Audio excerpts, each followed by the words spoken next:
are Vita Realty, who had plans to develop on south end of Lido Key as well. Vita Realty didn't really have a good reputation in the area after they filled in Bird Key. So they were pressured to sell off a lot of their land that they hadn't yet developed on, and that included the south end of Lido Key and the north end of Lido Key. It's really a big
dolphins here. They live here year-round. There's no particular reason for them to leave. It's a good spot for them.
Apart this sponge, though I could actually, if I wanted to, I wouldn't, but if I wanted to, I could stick this sponge in a blender and push puree, and it would be able to reassemble itself if given enough time. So sponge is an invertebrate. They're able to regenerate, and in fact they're kind of unique in the fact that they are a colonial organism. So there's a lot of sponge cells that are living together that could live as a single cell, but they choose to live as a colony.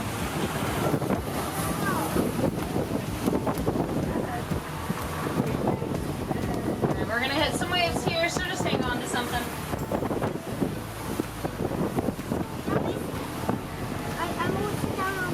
No, stay right here. No. You gotta stay here.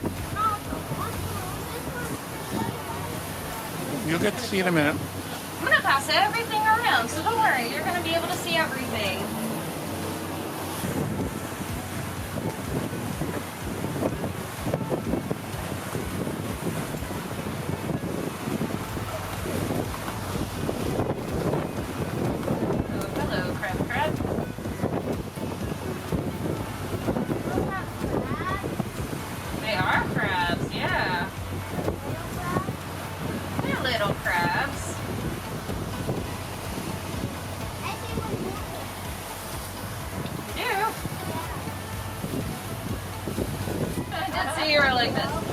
But sea squirts, they do, I'm going to let him sit in the water there for a minute and see if he wants to show off later. But the sea squirts are able to release water very, very quickly by actually contracting some of their tissues together, and that's how they are going to filter feed. They basically pick through the water using their gills, filter through the water. More little crabbies. Alright, we have a couple of you guys, so I'm going to go ahead and release you. I wish you good luck. But I want to pass around this sponge for you guys to kind of get a feel. Sponge is again, colonial organism. So this group of sponge are forming a porous tissue that will filter through the water of the bay, which is why if you squeeze it a little bit of water will come out, very similar to, you know, the sponge that we use to clean dishes. So feel free to give them a slight squeeze. Since they are just a porous tissue and they are filter feeder, they actually, sponge digest things at the cellular level. So there's no technical digestive system, but I will employ the phrase, please don't squeeze their guts out. Be very gentle when you are touching them.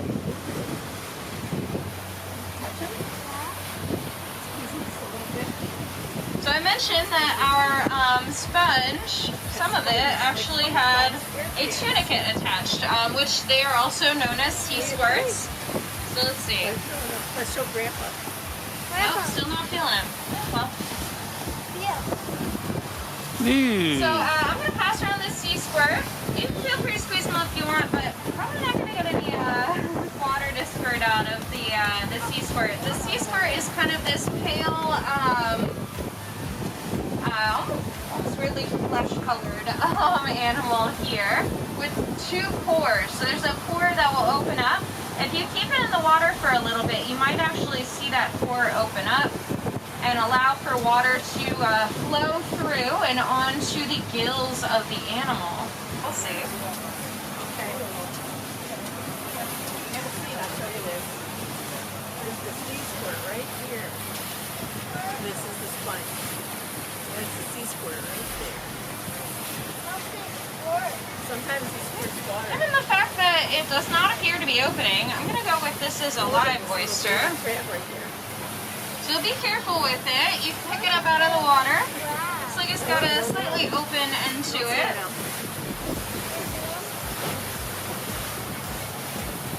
Now there is actually a little bit of sponge, this orange stuff that has encrusted onto the oyster, and protect the animal inside. So protect that animal on the inside. And the animal is actually continuously growing its shell until it is, about this size or a little bit bigger. Now, the inside of the oyster shell is going to have that kind of mother of pearl coloration to it. Do you know how pearls are made? So pearls are actually, natural pearls, are a grain of sand that have gotten stuck in basically stuck in the gill or stuck in the body somewhere of that oyster. And because that is an irritant, they are going to cover it with that mother of pearl material that's on the inside of their shell.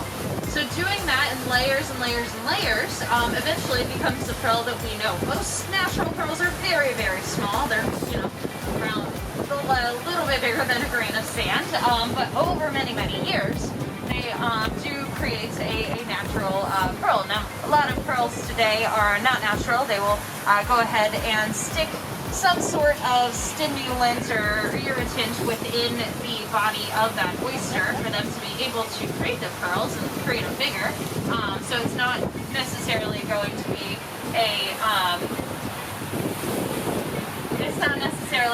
a grain of sand. It's more so, I think, going to be a kind of tiny little plastic ball that other pearl will then coat. But yeah, they've been able to actually manufacture essentially pearls by utilizing our knowledge of how pearls are created. We are going to continue passing around that oyster. Do want to pass around. Let's see. Yeah. So this is, has anyone seen this on the beach before? Yeah, something like this.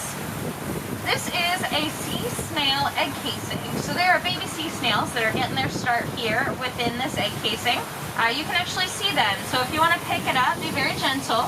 You can see there are tiny little unhatched sea snails in here. The beach looks like kind of like a spiral, looks almost like a snake skin. That is of a lightning well. So if you ever do see that, it's not a snake skin, probably. It's a lightning well egg casing. There's baby lightning wells just about to get their start in there. So they will basically incubate within that egg casing for a couple months, and then they will hatch out and have a teeny tiny little shell attached to them. That is the apex of their shell, and they will continue on and grow their outer shell from there. So our sea snails are going to grow their shell. Hermit crabs, however, are going to maybe steal their shell a little bit. That seems kind of cruel. They upcycle the shell, so they're not taking it necessarily from the sea snail. Now our other crabs, they tend to have a bit hardier of a shell. Ooh, I like this part. You like this part? You're a funny these kid. crabs are going to these crabs are going to have a hard outer skeleton. This is called an exoskeleton. So I want to pass around a mud crab. And if you are interested in touching a crab, this would be the crab to touch. Just a gentle one-finger touch on him. Please don't pick him up and out of the water or anything, but gentle one-finger touch on his back. This guy will not be able to pinch you. I mean, don't try your luck, but this is a mud crab, M-U-D. He's got little bristles all over his body. It's going to attract algae, microorganisms as well to attach to those little bristles. He's got little pinchers, huh? And in fact, that one mud crab that we're passing around here is missing a piece of one of his claws, but he will be able to regenerate it, so they can regrow that last. They can regrow. Oh yeah, he's got hairy. Now, I do want to pass around some crabs that we are not going to touch. These are called porcelain crabs. Look at his eyes. So porcelain Look at his crabs, eyes. as you might be able to infer from their name, are kind of delicate. Don't And pick him up though. You can touch him. Kind of prone See his to eyes? self-sacrifice. They will sacrifice a limb, so basically eject a limb in Cool, the direction huh? of a predator, so that that predator goes after that easy meal of the limb as opposed to the entire crab. Now we just talked about how that mud crab is going to be able to regrow a portion of its limb. They can regenerate any of their limbs, including their claws. Ooh, we just did a jump. Yeah, so it's a foil.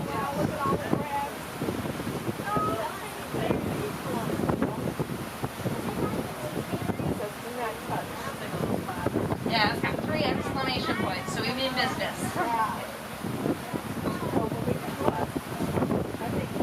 Oh, that's neat. Wait, what is that? Around this variegated sea urchin. Here, also nicknamed the decorator urchin. Those are cool. So this sea urchin can actually get about to the size of a softball. They can be quite big. Touch it. Yep, you can touch them. Very gentle one-finger touch. Whoa, look at that one finger touch. He's prickly, huh? Yeah, it kind of feels a little bit like a pencil point. Don't pick We're him not up. going to pick them up. It's actually, go with when you that. tried to pick them up There you there, go. it was probably really tough to pick them up. No, we're still not going to pick them up. Let's pass him on. So sea urchins, Yeah, you in can make a between hole in your those finger. spines, they have tube feet. So it's kind of little waving tubes that were in between their spines. At the end of each tube foot is a suction cup. So that allows them to suction to the bottom of the container there, suction to the bottom of the bay. That's how they move around. They also use their spines. They can move each individual spine, move each individual tube foot. And once he goes around, I do want to show you guys the underside of that sea urchin. So I'll keep him up out of the water for just a little bit to show you all. See this in the center. It's his mouth.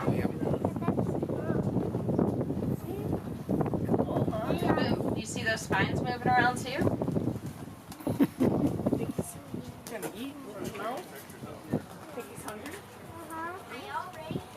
Do you think he's hungry? Do you think he's hungry? Maybe.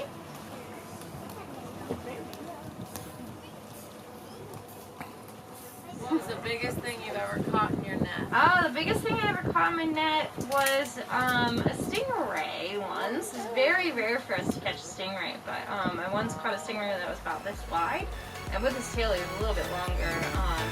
You gotta really be cautious of those barbs. Not so fun.